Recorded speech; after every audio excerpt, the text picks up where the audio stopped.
नमस्कार दोस्तों, Buddha motivational channel पर आप सभी लोगों का दिल से स्वागत है। आज हम महावीर गौतम बुद्ध की बहुत प्रेरणादायक कहानी सुनेंगे, चुप रहने के फायदे, मौन की शक्ति। एक बार गौतम बुद्ध अपने आश्रम में अपने सभी शिष्यों को शिक्षा दे रहे थे कि दुनिया की सबसे तेज छुरी हमारी जबान है और दुनिया के सबसे खतरनाक हथियार हमारे शब्द है, जो बिना किसी का खून बहाए लोगों को अंदर ही अंदर मार सकते हैं। हमारे शब्द हमारी ताकत हो सकते हैं, लेकिन यह हमारी सबसे बड़ी कमजोरी भी हो सकते हैं। अगर हमें नहीं पता कि कब, कहाँ और क्या और कितना बोलना है, यदि हम सही समय पर सही इरादे के साथ सही शब्दों का प्रयोग करते हैं तो यह हमें एक सफल व्यक्ति बनाता है। लेकिन अगर हम सही समय पर सही इरादे से सही शब्दों का इस्तेमाल नहीं करते तो यह हमारे जीवन को नर्क से बदतर बना सकता है। चुप रहने के फायदे तो दोस्तों, आज की स्टोरी के माध्यम से मैं आपको बताने वाला हूं कि चुप रहकर कैसे हम अपने जीवन को बदल सकते हैं। आपको चुप रहने की शक्ति का एहसास इस वीडियो में होने वाला है। वीडियो शुरू करने से पहले कमेंट बॉक्स में नमो बुद्धाय लिखकर वीडियो को लाइक जरूर करें। तो चलिए शुरू करते हैं इस कहानी को। जापान में एक बहुत ही प्रसिद्ध बौद्ध भिक्षुक रहा करते थे। उनका नाम रिसाई था। रिसाई अकेले रहते थे। दुनिया के शोर शराबे से दूर जंगल में वो रहते थे और वह बड़े ही ध्यानी और प्रभुभक्त व्यक्ति थे, इसलिए वह पूरे जापान में बहुत अधिक प्रसिद्ध थे। एक दिन एक राजकुमार रिसाई के पास आया और बोला, हे प्रिय भिक्षु, मैं हमेशा थका हुआ, निराश और परेशान महसूस करता हूं। मेरा मन बहुत अशांत रहता है। हालांकि मेरे पास सब कुछ है, दौलत, शोहरत, सुख सुविधाएं जो हर व्यक्ति चाहता है या पाने की इच्छा करता है, लेकिन फिर भी मेरे अंदर इतनी अशांति और चिंता क्यों है? रिसाई ने उसकी बात बहुत ही ध्यानपूर्वक सुनी और कुछ सोचने के बाद कहा, तुम इस प्रश्न का उत्तर जानते हो, बस तुमने कभी इस प्रश्न को हल करने की कोशिश नहीं की है। रिसाई ने आगे कहा, मैं एक रिसर्च करना चाहता हूं, क्या तुम मेरा साथ उसमें दोगे? इस रिसर्च के बाद तुम्हारे जीवन में किसी भी तरह की अशांति और चिंता नहीं रहेगी। ये बातें सुनकर राजकुमार बहुत हैरान था। उसने रिसाई से कहा, बताइए मुझे क्या करना होगा? अपने मन की शांति के लिए मैं कुछ भी करने को तैयार हूं।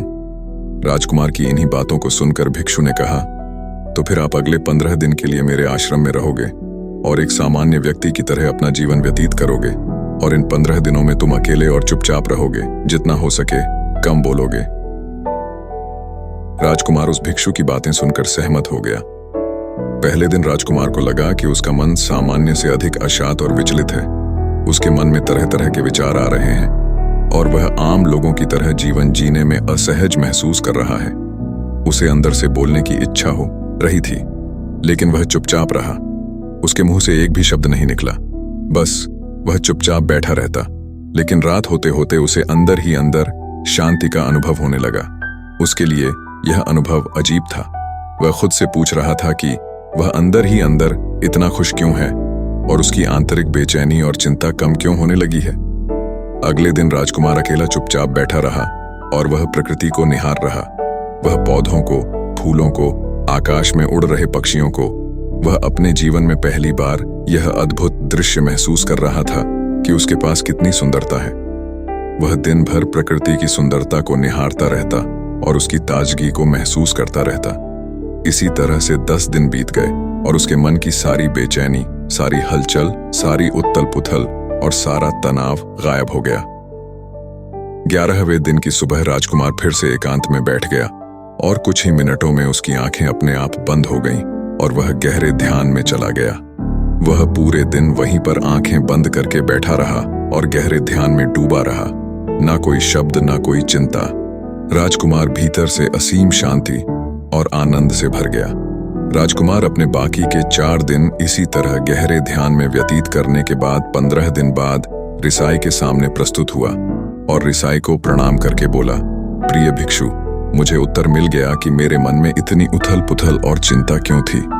मैं जान गया कि मेरा मन इतना अशांत और विचलित क्यों था। रिसाई मुस्कुराते हुए पूछा, बताओ क्या उत्तर मिला तुम्हें?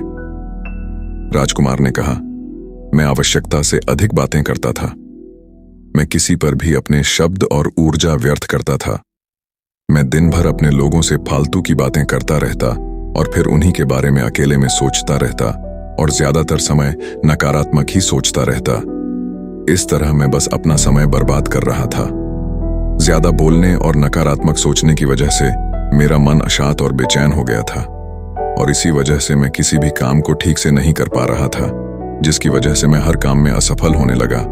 और फिर इन्हीं लगातार मिलने वाली असफलताओं की वजह से ही मैं और भी उदास और चिड़चिड़ा हो गया। इन्हीं सभी चीजों की वजह से मेरा जीवन नष्ट हो रहा था, लेकिन यहां पर बिताए हुए 15 दिन मेरे लिए पूरी तरह से अलग थे। मुझे कुछ अलग ही एहसास यहां पर हो रहा था। अब मुझे ऐसा लग रहा है मैं अपना जीवन पूरी तरह से जी रहा हूं, लेकिन इससे पहले मैं अपना जीवन गलत तरीके से जी रहा था। और मैंने यह भी सीखा कि हमें सिर्फ ध्यान करने की जरूरत नहीं है। ध्यान अपने आप होता है जब हम इस शांत और मौन होते हैं। ध्यान के पिछले कुछ दिनों के दौरान मैंने जो पहली चीज सीखी वह यह है कि मनुष्य के जीवन की सबसे महत्वपूर्ण घटना स्वयं को जानना है। यह सुनकर रिसाई ने कहा, सिर्फ तुम ही नहीं, दुनिया में ज्यादातर लोग जरूरत से ज्यादा बोलते हैं। आज भी लोग ज्यादातर समय केवल एक दूसरे को नीचा दिखाने के लिए ही बोलते हैं। कुछ लोग ना चाहते हुए भी बातें करते हैं और अपना जीवन बर्बाद कर लेते हैं। रिसाई ने राजकुमार को चुप रहने का महत्व समझाते हुए कहा, एक बार गौतम बुद्ध से उनके शिष्यों ने पूछा, प्रिय बुद्ध, आप ज्यादातर समय चुप क्यों रहते हैं?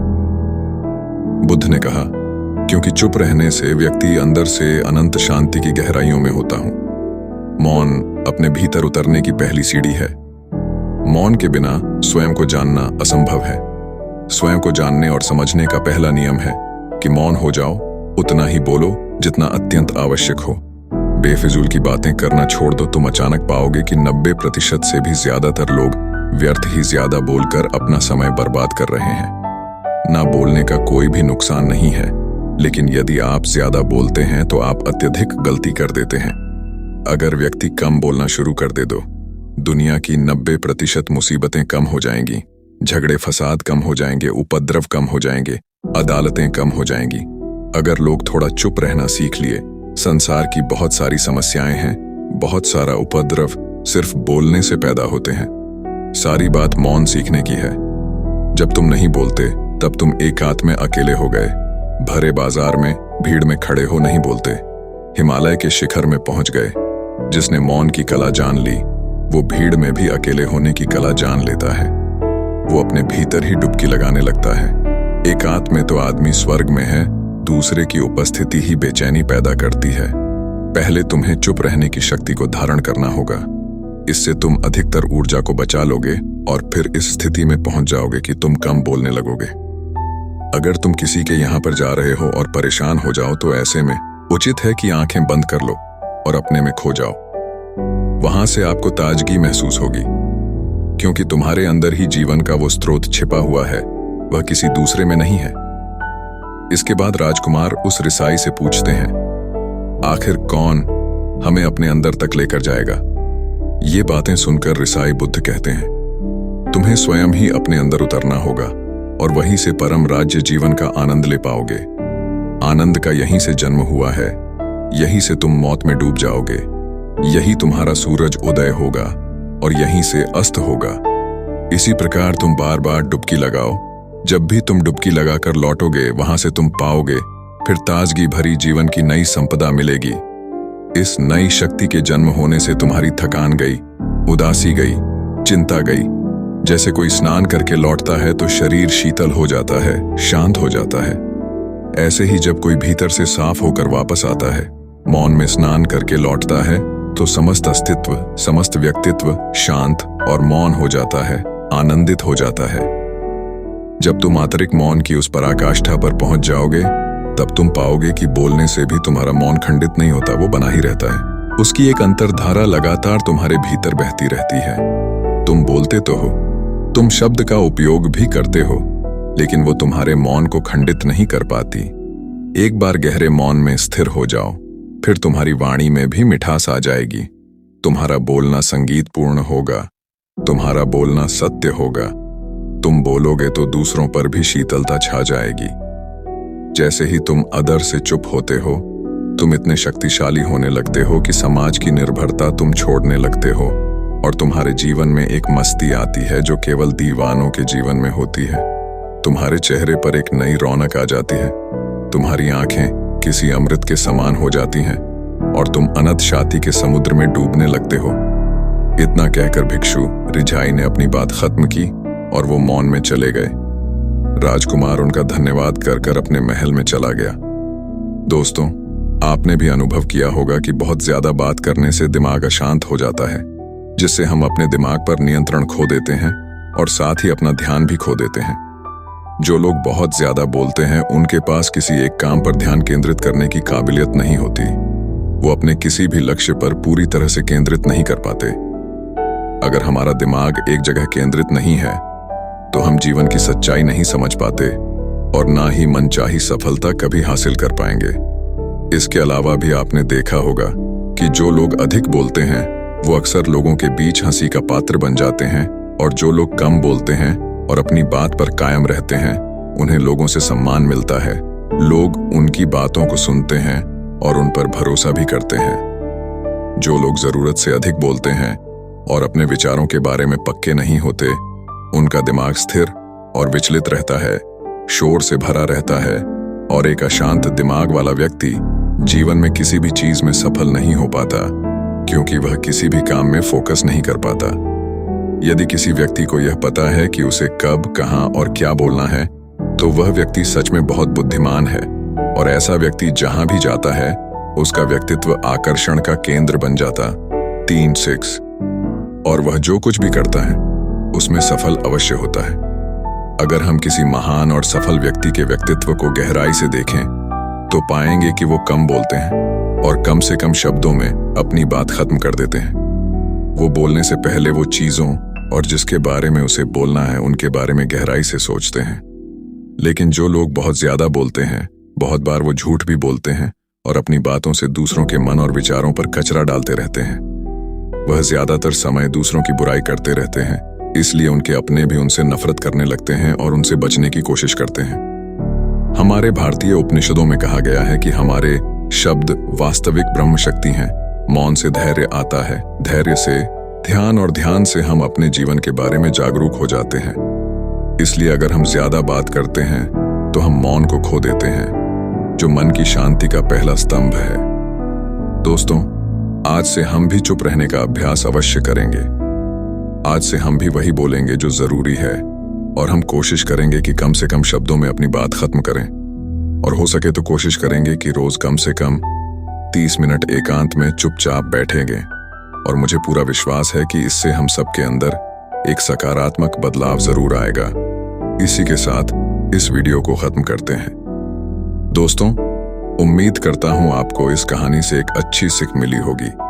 यह कहानी आपको कैसी लगी हमें कमेंट बॉक्स में कमेंट करके जरूर बताएं, और साथ ही इस कहानी को अपने दोस्तों और परिवार के साथ जरूर साझा करें, ताकि उन्हें भी गौतम बुद्ध की इस कहानी से कुछ सीखने को मिल सके। यदि आप ऐसी ही और प्रेरणादायक ज्ञानवर्धक कहानी वीडियो देखना चाहते हो तो हमारे YouTube चैनल बुद्ध मोटिवेशनल को सब्सक्राइब कर लें। धन्यवाद।